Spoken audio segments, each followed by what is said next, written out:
हमारे साथ आकाशवाणी के पूर्व प्रोग्राम कोऑर्डिनेटर हैं आदरणीय राजेश गौड़ जी। आइए इनसे जानते हैं आकाशवाणी के विषय में। भाई साहब, आकाशवाणी का वो दौर कैसा था और तब में और अब में कितना परिवर्तन आप देखते हैं आकाशवाणी में, लोगों की सुनने की समझ और आज के दौर के लोगों की सोच में? भैया 7 अगस्त 1976 को मैंने ज्वाइन किया एज ए प्रसारण अधिकारी आकाशवाणी गोरखपुर।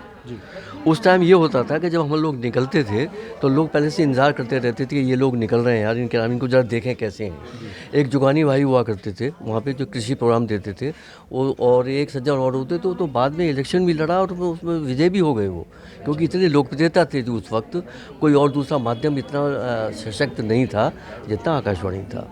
उसके बाद में मैं फिर आकाशवाणी नजीबाबाद आ गया। वैसे मैं मूल रूप से रहने वाला मुजफ्फरनगर का हूँ। उससे भी पहले मेरा जन्म एक गांव में हुआ है, बुलंदशहर के एक गांव में हुआ है, सेहतपुर वेरी में।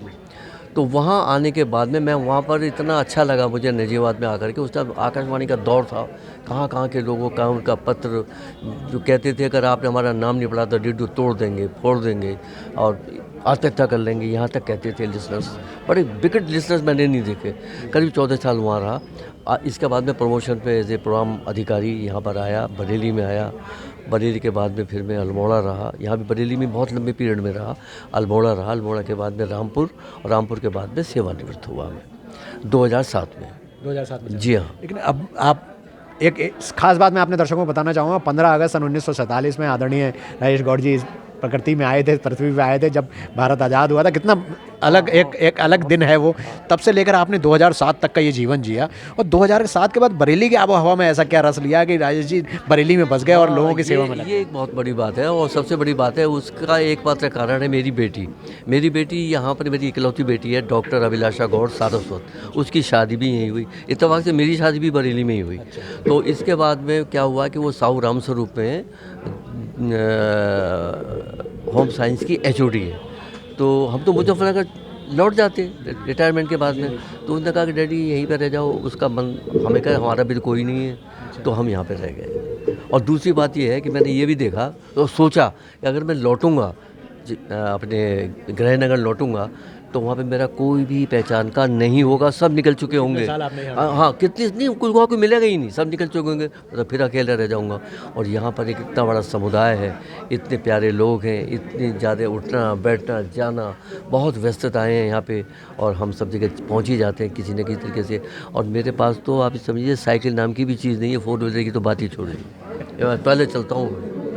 बताओ आप। हाँ, तो ये बहुत बड़ी बात है, आपने इतना बड़ा दौर देखा है। एक सवाल और है इसी से जुड़ा हुआ कि चिट्ठी पत्रियों के उस दौर से, जब खत लिखे जाते थे रेडियो को, तब से लेकर आज व्हाट्सएप तक और SMS तक, ये इतना दौर बदला, कैसे किस नज़रिए से देखते हैं इस दौर को? ये जो दौर बदला है, क्या नाम है, दौर तो आप ये देखिए कि टेक्नोलॉजी कहाँ से कहाँ पहुँच गई है। आज मोबाइल का ज़माना आ गया, सब लोगों ने लैंडलाइन कटवा दिए। अब ये भी सोचिए ना, लोग आकाशवाणी को ही कहते हैं कि आकाशवाणी अब कौन सुनता है। आकाशवाणी कोई नहीं सुनता है, लेकिन आकाशवाणी कभी समाप्त नहीं हो सकता। इसलिए समाप्त, देखिए मैं आपको एग्जाम्पल दूँ, अमीन साइनी, जिनको कहा जाता है कि वो इंस्टीट्यूशन है कि अपने आप में थे, अब तो डेथ हो गई उनकी। दूरदर्शन वाले उनको बुलाने आए, एक आध प्रोग्राम में रहे, बोले यार मेरा मज़ा नहीं आ रहा है, मुझे तो उसमें मज़ा आ रहा है। मेरा भाई वो रेडियो पे मज़ा आता है, यहाँ मज़ा नहीं आ रहा है मुझे बिल्कुल भी। तो आप सोच सकते हैं कि वो हमारे जहन में बसा है। हम तो खैर हमारी तो रोटी रोज़ी चली है उससे भाई, आकाशवाणी से। अब पेंशन मिल रही है और नाम भी मिलता है। आकाशवाणी ने नाम भी पैदा किया है। दिन में साले 20 बार नाम जाया करता था, तो कोई ना भूला पटका सुन ही लेगा। और कल अभी जो आपने जो अभी एक मुझे दिखाया ना, यहाँ पे न्यूज़ दिखाया, एक आइटम दिखाया, उसमें सारे वो लिसनर्स आए हुए थे जो शुरू से हमसे जुड़े हुए थे। हाँ, और वो बड़े भावुक बड़ा भावुक हुए हम उनको देख करके कि भाई क्या जो भी आए वो पैर छूता हुआ है। तो 12 बज गए वहाँ पे घर लौटते लौटते। तो स्मृतियाँ फिर जागृत हो गई। हाँ, वो होनी ही थी, स्वाभाविक था। तब से अब जैसे अब आजकल आकाशवाणी से प्रसारण बंद की बहुत बीच में बात चली थी, फिर बंद हुआ, फिर खोला। उद्घोषक संघ आपका लगा रहा कि भाई चलता रहे, वो प्रसारण चलता रहे। हम लोग भी इंतजार करते रहे, तो थोड़ा बहुत ये सुनते हैं कि यार कुछ सुने। क्या ये राजनीति है इसके प्रति, या फिर इस समय संभाला नहीं जा रहा है? मैं आपको बताइए, ये बात मैं आपको कहना चाहूँगा और आपके माध्यम से कहना चाहूँगा मेरे पास भी वो लोग आ रहे हैं कि सर हमारे समर्थन करिए। मैं उनका समर्थन कर रहा हूँ। किस नाते? सवाल ये है कि जब 4 घंटे का प्रसारण केवल रह जाएगा, बाकी सब रिले होगा, और जो रिले होगा वो वहाँ से संबंधित है। लखनऊ को हम करेंगे रिले, लखनऊ का कोई कलाकार आया तो लखनऊ में रहता है ना वो, यहाँ के कलाकार का क्या होगा, यहाँ के अभिनय करने वाले का क्या होगा, गीतकार का क्या होगा, कवि का क्या होगा, शायर का क्या होगा। तो और यही जो परेशानियां हैं वो दूसरे केंद्रों पर ही है। इन्होंने ये सोचा है कि हम 4 घंटे का प्रसारण रखेंगे और बाकी हम सब रिले करेंगे, उसमें हमारे बहुत फ़ायदे हैं। हम ज़्यादा लोगों को फीस नहीं देनी पड़ेगी, ज़्यादा लोग बुलाने नहीं पड़ेंगे, लेकिन 4 घंटे बड़े कम होते हैं। 4 घंटे हमने बड़ी मेहनत के साथ में हम इस केंद्र को हमने स्टार्ट किया। दिक्कत ये थी कि ये FM पर आता है और उस टाइम रेडियो पर था लोगों के पास में मीडियम में शॉर्ट वेव, बड़ी मुश्किल से मीडियम इस पे FM पर लाए हम इसको। हम तो बड़ी परेशानी में आए थे हम, और मैं शुरू में सबसे पहले आ गया था। मैं यहाँ का पहला का नाम है वो कार्यक्रम अधिकारी हूँ, पहला। जैसे नजीबाबाद का मैं पहला प्रसारण अधिकारी हुआ नजीबाबाद स्टेशन पे, भारत गोरखपुर से ट्रांसफ़र होकर के आया था। तो ये सब रहा क्या नाम है, और बड़ा अच्छा लगा। और कोई बात हो तो पूछ लें आप इस संबंध में।